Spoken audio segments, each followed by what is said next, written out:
இன்னைக்குப்பா வேகமாக உடல் எடை குறைப்பதற்கு வெயிட் லாஸ் கார்லிக் தோசை செஞ்சு காட்டுறேன்ப்பா. பூண்டுல ஜீரண சக்தி, நோய் எதிர்ப்பு சக்தி இருக்குப்பா. இந்த மாதிரி பூண்டுல தோசை செஞ்சு சாப்பிட்டீங்கன்னா உங்களுக்கு கொலஸ்ட்ரால் கண்ட்ரோல் பண்ணும்பா. வெயிட் லாஸ்க்கு ரொம்ப ஹெல்ப் பண்ணுப்பா. வாங்க எப்படி செய்யலான்னு பாப்பா. தோசைக்கு தேவையான பொருட்கள்ப்பா.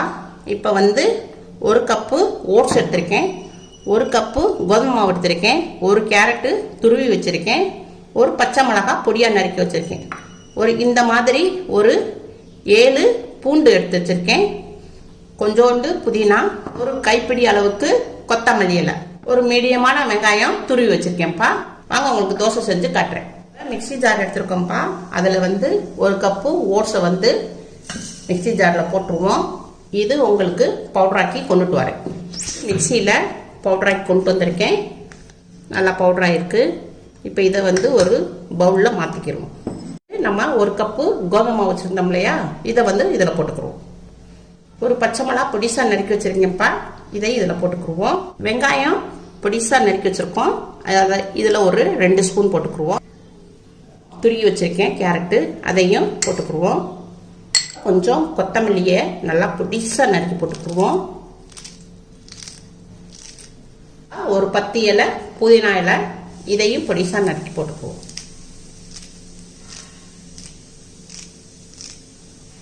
இப்போ 7 கார்லிக்கு இந்த சாப்பரில் போட்டுக்குருவோம். சாப்பர் இல்லைன்னா நீங்கள் இப்படி வெள்ளைப்பூடை இவ்வளோ பொடிசாக நறுக்கி போட்டுக்கோங்க. கத்தியில் பொடிசாக அப்படி நறுக்கி போட்டுக்கோங்க. நம்மளுக்கு தோசை சாப்பிடும் போது வெள்ளைப்பூடு உங்களுக்கு வாயில் தட்டுப்படாது. நம்ம எவ்வளோக்கெவ்வளோ பொடிசாக நறுக்கிறோமோ அவ்வளோக்கெவ்வளோ நம்மளுக்கு டேஸ்ட் கிடைக்கும். இப்போ நம்ம சாப்பரில் கார்லிக்கை அடிச்சிருக்கோம். இதை இதில் போட்டுக்குவோம், மாவில் போட்டுக்குவோம். தேவையான அளவு உப்பு போட்டுக்கிறோம்ப்பா.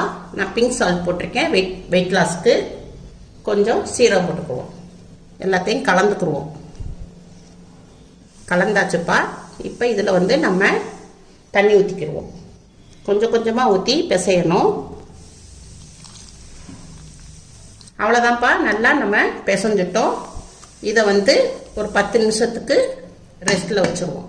இப்போ 10 நிமிஷம் ஆயிடுச்சுப்பா. மாவு நல்லா மலர்ந்துருக்கு. உங்களுக்கு இதில் தோசை ஊற்றி காமிக்கிறேன். கேஸ் ஆன் பண்ணியிருக்கு. தோசைக்கல் வச்சுருக்கோம். தோசைக்கல் கொஞ்சம் சூடாகட்டும். தோசைக்கல் சூடாகிருக்கு. நம்ம இப்படி துணியில் நம்ம எண்ணெயை தேய்ச்சிக்கிறோம். இப்போ நம்ம தோசை ஊற்றுவோம்.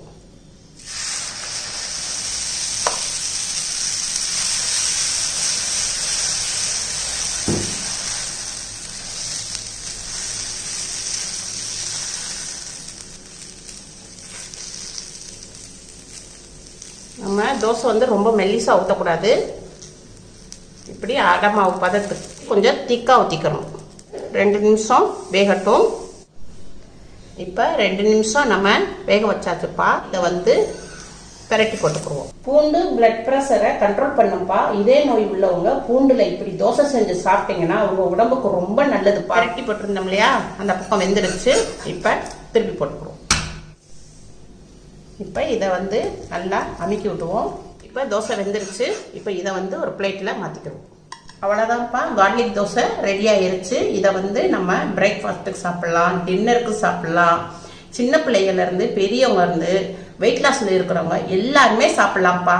இது ரொம்ப டேஸ்ட்டாக இருக்குது, உடம்புக்கும் ரொம்ப நல்லது. அதனால் உங்கள் வீட்டில் கட்டாயம் செஞ்சு பாருங்கள். அம்மாவுக்கு லைக் பண்ணுங்கள், ஷேர் பண்ணுங்கள், சப்ஸ்கிரைப் பண்ணுங்கள்.